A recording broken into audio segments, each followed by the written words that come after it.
Nous sommes au Salon des entrepreneurs de Marseille pour la 3e édition et j'ai le plaisir de recevoir Johan Bensivenga. Bonjour. Bonjour.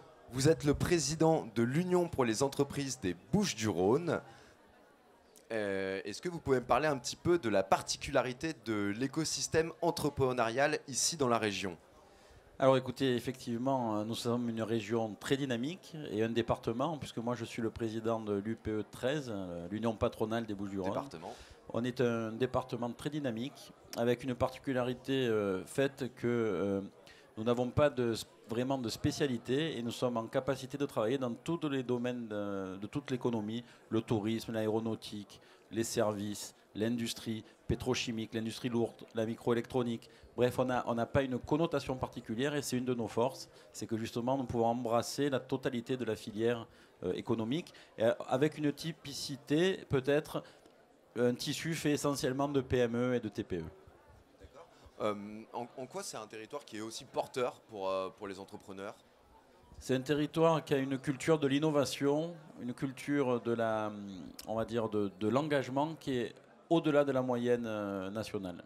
Ici, c'est un département un peu compliqué puisque c'est la culture méditerranéenne avec des clans, avec les Alpes qui se jettent dans la Méditerranée.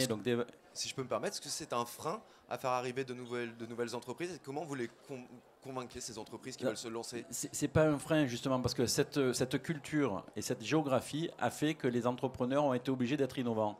Est-ce que vous savez que la première chambre de commerce du monde a été faite à Marseille en 1599 ? Premier tribunal de commerce, premier tribunal des prud'hommes, première union patronale. Bref, on a ici cette culture de l'innovation et de l'engagement qui fait qu'on arrive malgré les écueils, malgré les retards institutionnels. On a une métropole que depuis 2 ans, alors que d'autres villes comme Lyon, Paris, Bordeaux ont des métropoles depuis 1965. On a réussi quand même à tirer notre épingle du jeu. Et c'est justement parce que maintenant on a conscience de ça qu'on peut aller beaucoup plus loin. Et c'est quoi maintenant vos objectifs pour renforcer l'accompagnement des entreprises dans les Bouches-du-Rhône ? Alors, d'abord, c'est un objectif de décloisonnement. Je vous disais, cette culture du clan, cette culture du travail en silo, c'est quelque chose qui fait partie de la culture marseillaise et méditerranéenne.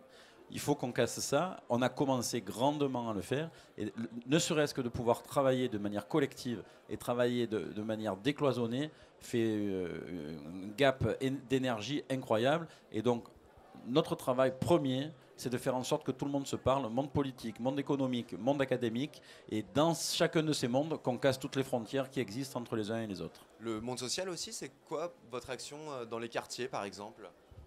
Alors, je vous remercie de me poser cette question.